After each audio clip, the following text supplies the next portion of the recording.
kila mtu abaki nchini kwake na apaendeleze nchini kwake. Sasa hayo maneno sijayasema mimi, hayo maneno amesema kiongozi wa juu sana wa kanisa Katoliki, Pope Leo wa 14. Nilivyoona hiyo kauli imepostiwa na chombo cha habari kikubwa sana, ikanikosha sana roho. Unajua kuna namna wa Afrika ni lazima tuelewe, hakuna mtu atakayetoka popote duniani aje aendeleze nchi zetu.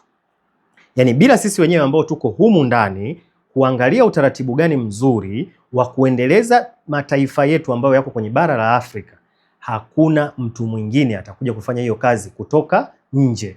Sasa kama imefika kipindi tena politely kabisa, yani kwa lugha nzuri kabisa, kiongozi wa juu kabisa wa dini anatuambia maneno kama hayo, kwa sababu wakisema viongozi wengine ambao ni wa kisiasa au wafanyabiashara wengine wakubwa huwa tunayapokea kwa namna tofauti, lakini kiongozi wa dini hasemi kwa faida yoyote, hasemi ili apate umaarufu au chochote. Hivyo vitu vyote kama ni kufahamika na nini, vyote anavyo. Kwa hiyo yeye anasema tu kwa nia njema, tena anasema kwa kumaanisha kwamba ana nia ya dhati ya Afrika kuiona ikipiga hatua.